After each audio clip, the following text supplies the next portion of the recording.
Hi, this is Jami Shapiro, the founder of Silver Linings Transitions, with you for the third Tuesday's tip, which is pretty good for me, 3 weeks in a row. Taming your stuff one tip at a time. This week, I would like to talk about breaking projects down into manageable pieces. And I keep bringing the same slide up every week in case you haven't seen it before.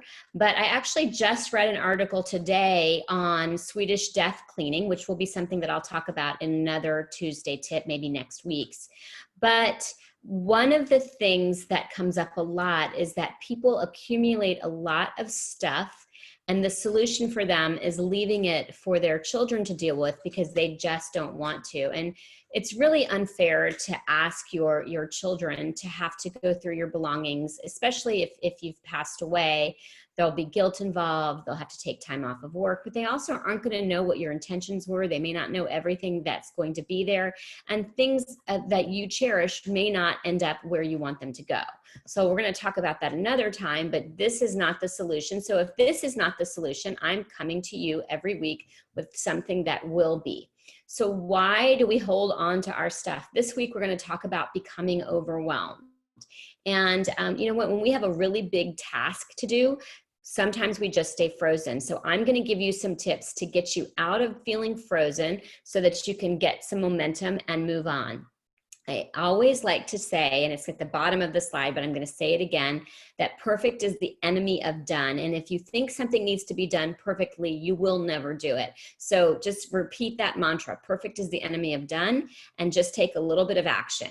So the first thing that you can do is to break a task down into manageable pieces. One of the things that I like to do is I tell everybody to go through their home and make a list of everything they know that they need to organize. Just write it all down. I call that brain dumping. And it just writing it down. We're a checklist society. Writing it all down is going to be something that you're going to feel like you have some control, and it's just nice to see it somewhere. And then what I want you to do is actually to take the easiest task and put that at the top of your list. Because I think that what will happen is you'll gain some momentum, you'll see that you can do it, and then you'll build off of that momentum. Another thing that we love to use is a sticker system. I've got a slide that I'm going to show you. And just coming up with a system that you can use for yourself, giving each item an assigned color. For instance, when we're helping people pack, pink means that that's going something that we're going to pack for them. Orange is something we're going to recreate for them.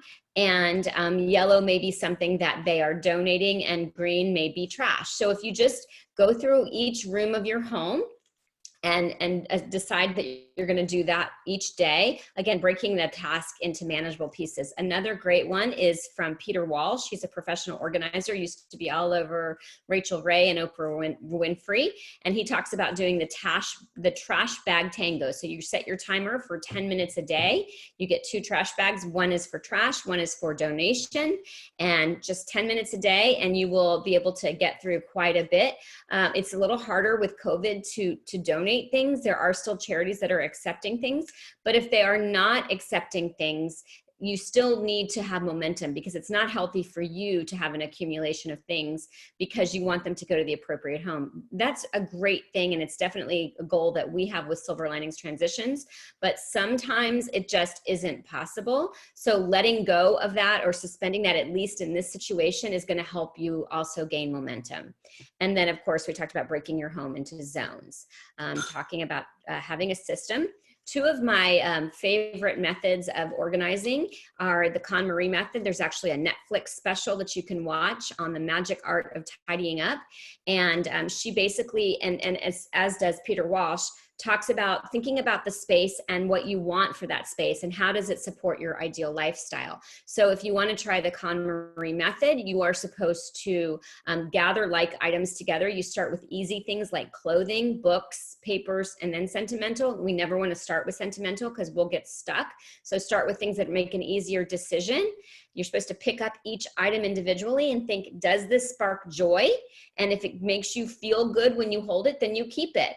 In terms of donation, think about it this way too. If it's something that needs to be repaired and you haven't repaired it, then maybe it needs to be tossed. There are actually companies that will take fabric donations. So there, can be research to be done there. But if it's not something that you would want to wear or it's not in good condition, think about maybe not donating it. Donation places right now are overrun.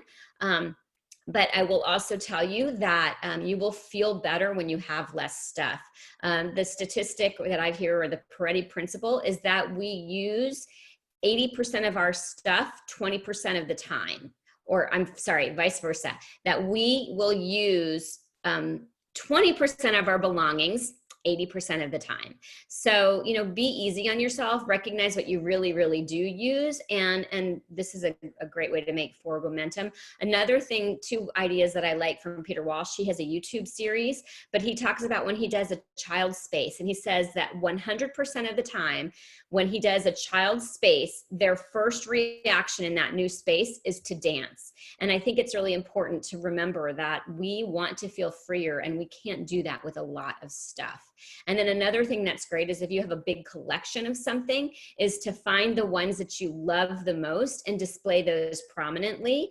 And you'll feel just as good having those one or two items as you will looking at a shelf full of them. And then what you can do if you want to determine the value of those things before you donate or sell them, and you can watch the first episode when we talk about establishing value. The other thing that you can do, which is something I love, having been raised in the South, is you clean off one of your tchotchkes and you put it in a nice gift bag and you give it as a gift to a friend or loved one who hosts you, or you just want to do something nice for them, and it will give you pleasure to give them something that means something to you, and it will also be a way of bringing in a hostess gift without spending money. If you would like a guide to downsizing that I've put together, you are welcome to reach out to us on our website.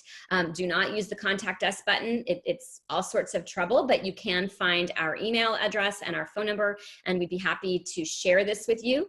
Thank you so much for tuning into this Tuesday's tip. And I'm going to leave you with, again, that perfect is the enemy of done.